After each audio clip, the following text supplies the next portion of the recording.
సింహార్ గారి ఆదేశాల ప్రకారము, మా డిఐజీ గారి ఆదేశాల ప్రకారము మేము నిరంతరము టీములు చాలా కష్టపడి తిరిగారు. అందులో మరి మా ఇక్కడ ఎస్ఐ గారు అయినటువంటి సింహాచలం కానీ, ఇక్కడ ఉన్నటువంటి సిబ్బంది కానీ, మా సిఐ గారు రమణ గారు కానీ చాలా ప్రాంతాలు సరైనటువంటి ఆధారాలు లేకపోయినప్పటికీ కూడా అన్ని లాడ్జీలు తిరుగుతూ కంటిన్యూస్ ఎఫర్ట్స్ అయితే మాత్రము అన్ని కేసులు పక్కన పెట్టి ఒక మైనర్ గర్ల్, మహిళలు, చిన్నపిల్లల విషయంలో మీ అందరికీ తెలుసు మన రాష్ట్ర ప్రభుత్వం చాలా సీరియస్ గా ఉంది.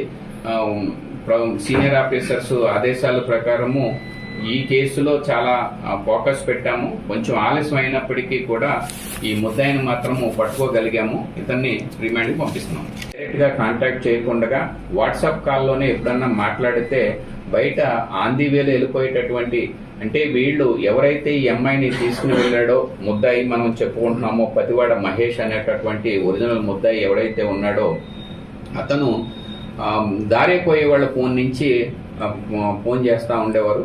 తర్వాత ఈ అమ్మాయి తల్లిదండ్రులు ముందు మిస్సింగ్ కేసు ఇచ్చారు. తర్వాత మాకు వివరాలు తెలిసిన తర్వాత ఆ అమ్మాయి మైనర్ కాబట్టి పలానా అబ్బాయి తీసుకెళ్లడం తెలిసిన తర్వాత కిడ్నాప్ కేసు కింద నమోదు చేశాము. తర్వాత ఆ అమ్మాయి ఈ రోజు వాళ్ళ పేరెంట్స్ దగ్గరకు వచ్చి జరిగిన విషయం అంతా కూడా చెప్పింది. ఆ అమ్మాయిని మాయమాటలు చెప్పి ఇతను ఇప్పుడుండగా 2 సార్లు అదే విధంగా బయట కూడా విజయవాడ తీసుకెళ్లి వివాహం చేసుకున్నట్లు, అదే విధంగా శారీరకంగా అనిపించినట్లు కూడా తెలియవచ్చింది. సో దానిపైన ఆ రిపోర్ట్ పైన దీన్ని పోక్సో కింద మేము సెక్షన్ ఆల్టర్ చేశాము. మైనర్ ఈ అమ్మాయిని ఇతను ఇక్కడికి తీసుకుని వచ్చి ఉదయము వాళ్ళ దింపేసి వెళ్ళిపోయాడు. అయితే దీంట్లో ఈ కేసులో ట్విస్ట్ ఏంటంటే ఈ అమ్మాయి యొక్క సొంత బంధువు, కజిన్ అయినటువంటి అదే గ్రామానికి చెందినటువంటి మాటూరి సాయి 25 సంవత్సరాలు.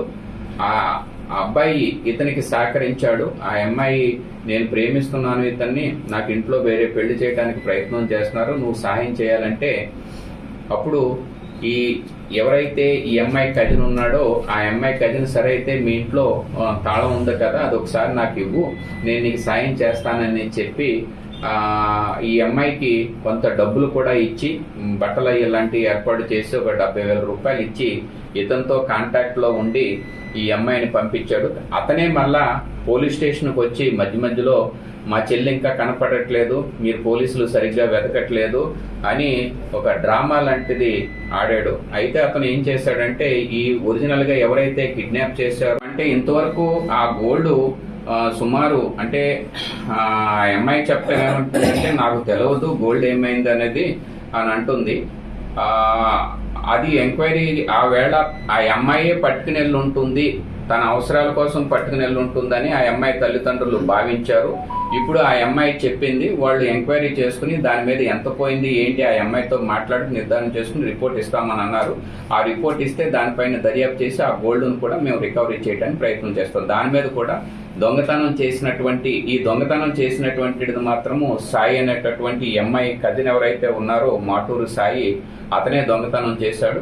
ఆ దొంగతనానికి ఇతనికి సంబంధం లేదు. ఇతను కేవలం కిడ్నాప్ చేసి మైనర్ గర్ల్ని వివాహం చేసుకుని ఆ అమ్మాయిని పాడు చేయడం తప్ప దొంగతనానికి ఇతనికి సంబంధం లేదు. దొంగతనం మాత్రం సాయి చేయటానికి ఎక్కువ అవకాశాలు ఉన్నాయి. వాళ్ళు మళ్ళా రిపోర్ట్ ఇస్తామని అన్నారు, వెరిఫై చేసుకుని దాని మీద కూడా ఇంకొక సెపరేట్ కేసు నమోదు చేయడం జరుగుతుంది.